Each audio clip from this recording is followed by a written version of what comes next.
there, fire starters. I'm Terri Broussard Williams, and this is Movement Maker TV. It's the how, the why, and the what of how to build movements together.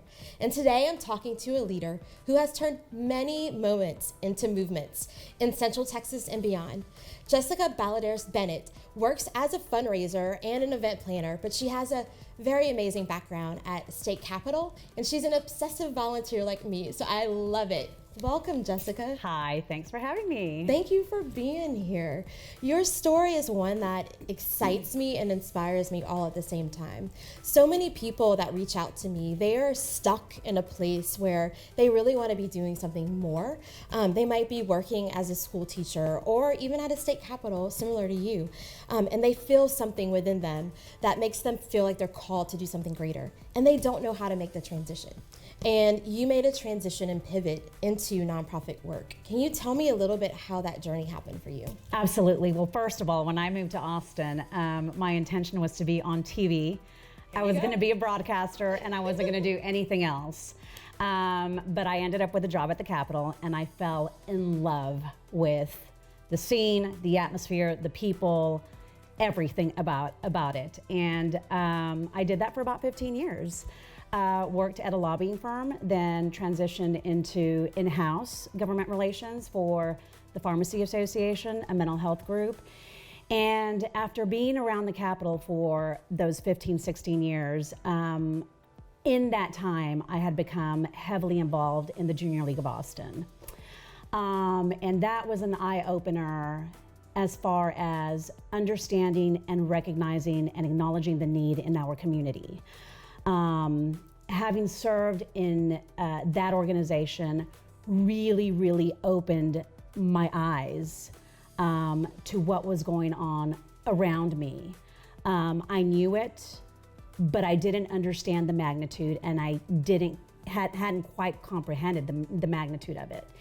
And that opened my heart and my eyes. And having been around the Capitol, a lot of the partisanship had started, and being subjected to that day in, day out was just a calling for me, I think, at the time. And I saw no better change in paths for me than to somehow serve my community. And having a better understanding and acknowledgement of what was going on through organizations like CASA, and I don't want to single any of them out, but Dell Children's, I had a personal investment in Dell Children's at the time, Center for Child Protection, and so many others that the League introduced me to.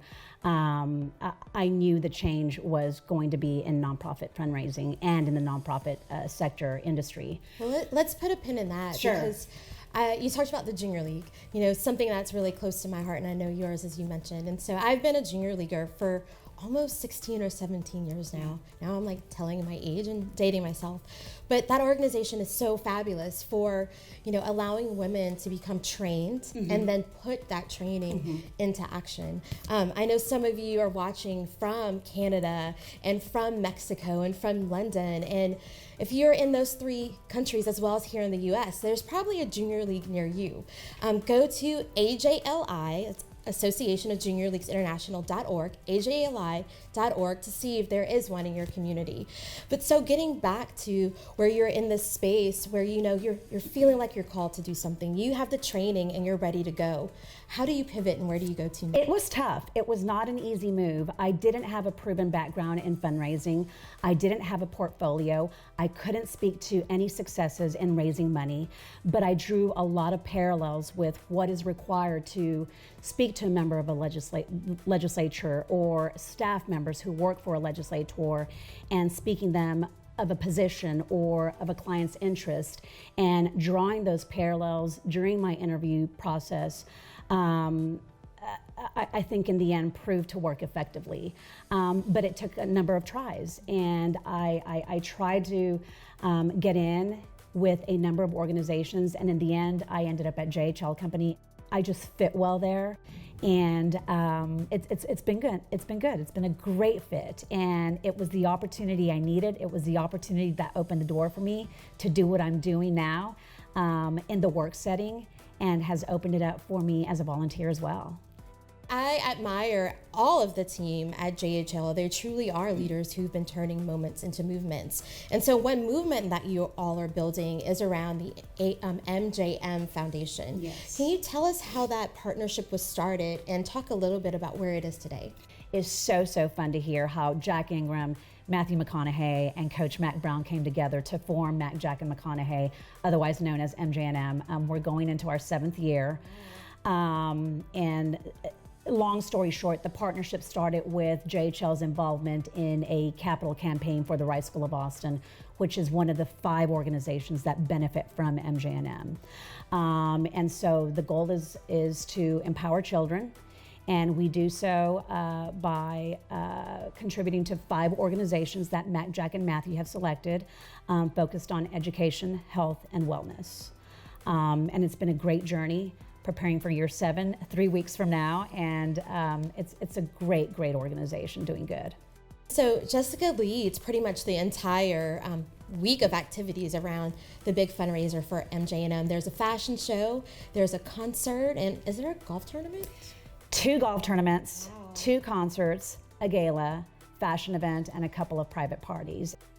So for our last question, I want you to tell us how you actually pull this event together and give us some specifics and some outcomes of what happens during that time and how much money you guys raise. You have to be raising a whole lot of money for good. We are. To date, we've turned over a little bit over $10 million to the five organizations. 7 years. That's In 7 years. Yeah. And so this year we're breaking another record. There's so much, but I would say when it comes to being successful in the fundraising for MJM and executing it as an event, there's so many things that are involved, but I think approachability is one thing relating to fundraising. The collaborative work as a team to execute the event of this scale. And the last thing is being personally invested and believing in the mission that you're advocating for. And I think that's what makes MJM so successful. Those of us that are in, day out, are so invested and truly believe in the mission of MJM and the 5 organizations it supports. And I think that is truly a motivator for it and a lot of why it's successful. Now, don't get me wrong, there's a huge part that goes into successful fundraising and recognizing that it takes a lot of work to approach an individual donor, to approach corporate sponsors. But I think in all, I think the most important is being personally invested in it. That's amazing. Well, thank you so much. So if you've been following Movement Maker TV, there are 4 principles that we talk about. The first one is philanthropy. This is the conversation that we had today. The second is policy. The third is movement building, actually building that movement and telling people the story of the mission. And last, it's the movement from within.